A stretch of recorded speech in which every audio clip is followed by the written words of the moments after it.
Damai sejahtera yang dari Allah Bapa yang melampaui segala akal dan pikiran manusia, itulah yang memberkati engkau sekalian dalam nama Yesus Tuhan kita. Amin. Sahabat seri anugerah yang dikasihi Tuhan Yesus Kristus, firman Tuhan pada kita hari ini diambil dari kitab Yesaya pasal yang ke-49 ayat 26. Saya baca buat kita sekalian, demikianlah firman Tuhan. Aku akan memaksa orang-orang yang menindas engkau memakan dagingnya sendiri, dan mereka akan mabuk minum darahnya sendiri, seperti orang mabuk minum anggur baru, supaya mereka seluruh umat manusia mengetahui bahwa aku Tuhan adalah juru selamatmu dan penebusmu, yang maha kuat, Allah Yakub. Sampai di sana pembacaan firman Tuhan. Sahabat seri anugerah yang dikasihi Tuhan Yesus Kristus, bahwa di dalam kehidupan kita ada satu pekerjaan yang sangat membosankan, yaitu menunggu. Setiap orang sangat sulit menunggu, bosan. Dan dalam setiap penantian ada banyak orang yang diliputi kegelisahan. Padahal sebetulnya yang mau ditunggu itu sudah memberikan kepastian bahwa dia akan datang dan dia akan menemui kita. Tetapi masih saja kita diliputi kecemasan, diliputi kegelisahan, atau kita merasa ingin secepatnya bertemu. Nah, inilah sisi-sisi kemanusiaan kita yang seringkali juga mengganggu kualitas hubungan kita dengan sesama. Demikian juga yang terjadi dalam hubungan dengan Tuhan kita. Kita sulit menunggu atau menyerahkan sepenuhnya keputusan ke dalam tangan Tuhan akan janji keselamatan yang Tuhan sudah nyatakan dan sudah genapi di dalam Yesus Kristus.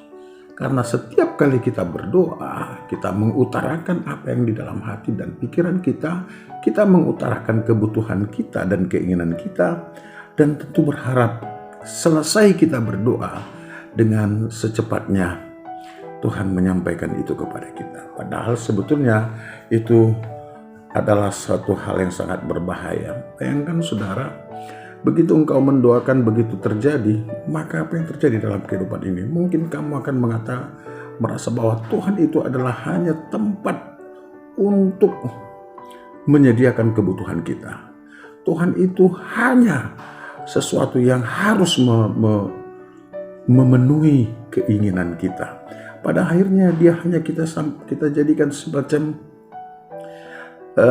tongkat wasiat yang sekali kita putar-putar simsalabim abrakadabra, jadi ini jadi. Itu tidak baik. Karena apa? Karena itu bukan hanya menjadikan kesombongan jasmani, bahkan juga kesombongan rohani. Karena bayangkan saudara-saudara, ada berapa miliar manusia di bumi ini dan semuanya bermohon kepada Tuhan yang Maha Kuasa. Dan tentu kalau kita secara Kristiani mengatakan ada berapa ratus juta penduduk di bumi ini yang meminta kepada Tuhan kita Yesus Kristus Juru Selamat agar dia segera memberikan apa yang diinginkan.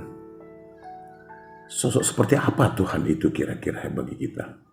Oleh sebab itu firman Tuhan hari ini mengatakan ketika umat yang sedang terbuang itu di dalam penantiannya, dia mengatakan, kamu sabar, kamu ingat bahwa aku akan membebaskan engkau. Dan pembebasan itu sudah terjadi di dalam Yesus Kristus, yang sebentar lagi tentu akan kita rayakan dengan kematian Yesus Kristus di Golgota untuk menebus kita semua. Ya, ini bukan main-main, dan ini bukan janji kosong. Allah menepatinya. Tinggal bagaimana kita menyediakan diri kita untuk taat akan janji itu, keselamatan, dan hidup di dalam janji itu, hidup sebagai umat perjanjian. Allah bahkan menegaskan, aku akan memaksa. Ini luar biasa. Orang yang menindas engkau, orang yang memperbudak engkau, orang yang memenjarakan kau agar melepaskan, supaya mereka tahu bahwa aku adalah Allah yang Maha Kuat. Ketahuilah, tidak ada yang Tuhan lupakan dalam kehidupan kita. Tidak ada yang Tuhan tidak dengar doa-doa kita. Dia ingin kita selalu berdoa kepadanya. Dia ingin selalu kita bermohon kepadanya. Tetaplah berdoa kepada Tuhan. Tetaplah bermohon kepadanya. Karena Allah kita, Allah yang hidup, yang Maha Kuat, dan tidak ada satu kekuatan di dunia ini yang dapat menahannya.